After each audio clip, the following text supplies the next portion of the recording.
If I did my calculations right, they need to get down about another 500,000. The other side of the budget needs to work a lot harder. But I would ask that the Board of Finance consider restraint and consider some additional fiscal responsibility to try to get our budget down to about 100 million. Thank you. Thank you. Anybody else? No? Okay. Ruby. I'm sorry.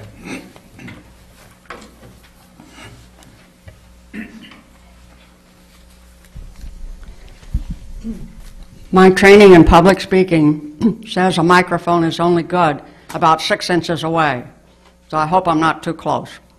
But I had to come tonight to thank the Board of Finance, and particularly Mr. Court, because last time I wanted a bunch of questions, and he said it wasn't the appropriate time to ask questions.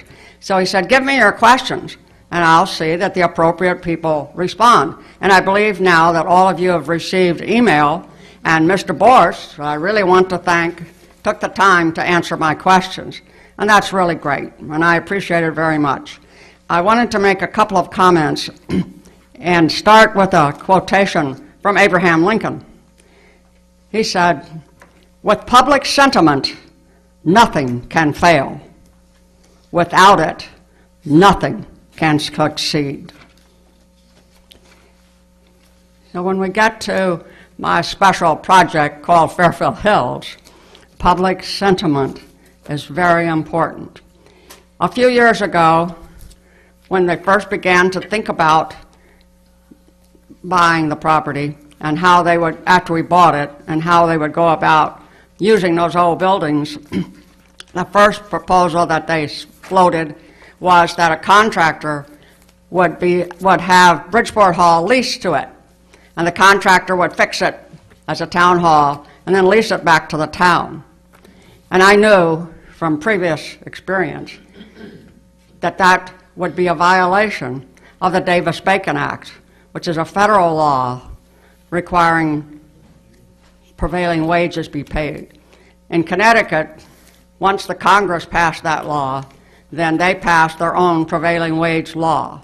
And when we attempt to break the law, in whatever way we would seek to circumvent it, we don't have the moral authority to do that, nor do we have the law on our side. So this attempt to prevent compliance with the prevailing wage law is going to come back to haunt us, I believe. And I actually went to the Legislative Council and warned them about 3 or 4 years ago that this would be a grave mistake to try to avoid obeying the law. So as you begin to look at your budget, the section in there that calls for us to pay over $200,000 a year to Peter D'Amico for his borrowing of money from the Newtown Savings Bank, the town will actually pay that money back to the bank via him.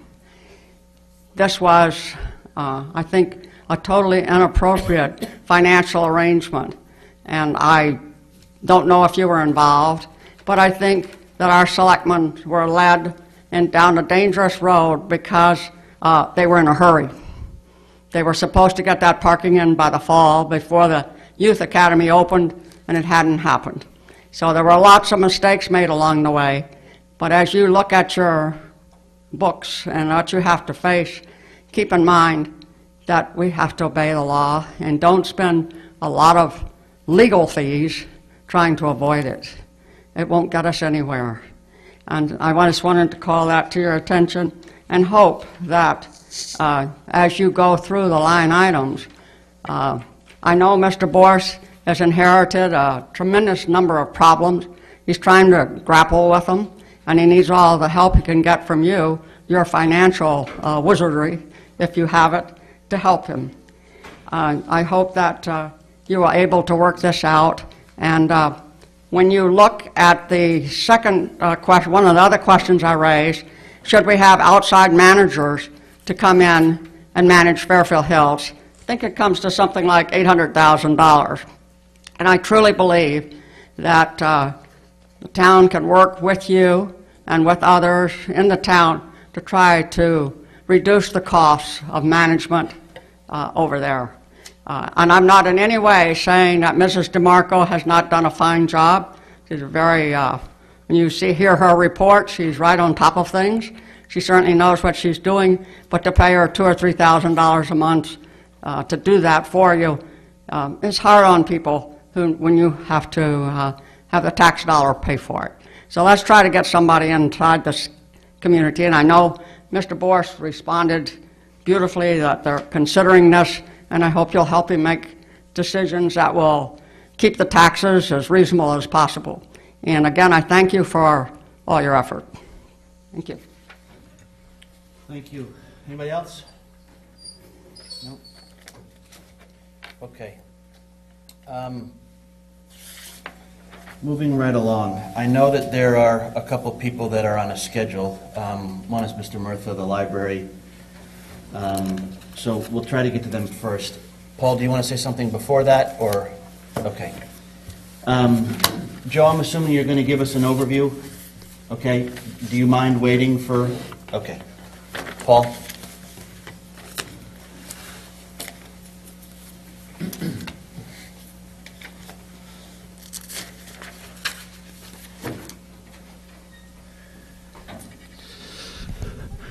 Mrs. Johnson said that her public speaking experience tells her that you have to be 6 inches away from the microphone. My experience has been that sometimes you need the microphone in your mouth. I have just a few overview comments to make about the Board of Selectmen's budget that is being presented to you tonight. And I will not be presenting the budget. Joe Borst and Bob Tate will be doing that with the assistance of some others. But I think there's some important things that the Board of Finance needs to know with respect to what drove the mechanics of how we developed this budget. Because I think it's not only instructive to all of us, but I think it's important to know what it was because of the proposal that we're making for you and the importance of this particular proposal at this point in time. By the way, I have copies of my comments for all of you, so if you know, you should bear in mind that I'll give you a copy of this. So, let me begin.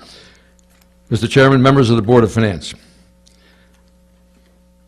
I'd like to thank you for the opportunity to address a few preliminary remarks concerning the subject proposed budget, and that is the Selectmen's budget.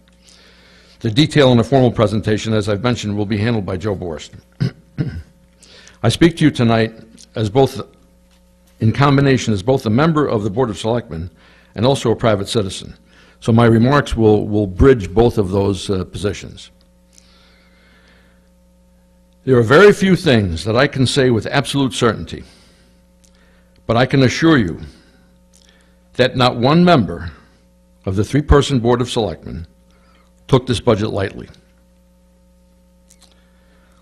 or even thought about slipping away to play golf in the Carolinas or go fishing in Florida during its development, as we have read in the newspaper lately.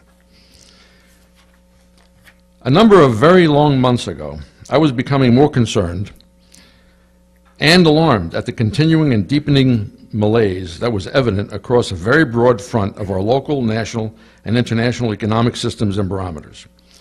I'd like to point out some of the examples of the signals we were getting almost on a daily basis, that the world as we know it was changing, and it was changing very rapidly, and it was changing for the worse. It's important to know this because it became the basis for that is the Board of Selectmen's approach and objectives in the way this budget was compiled. Point of information. In calendar 2008, the Dow Jones dropped 33.8%. In 2008, the S&P 500 dropped 38.5%. In 2008, the NASDAQ Composite Index dropped 40.5%. Today, the Dow is at its lowest level since 1997. That's 12 years. Since January 1st of last year, the Federal Deposit Insurance Corporation's fund balance, that is the money that protects most bank deposits in this country, has dropped from $52.4 billion to $17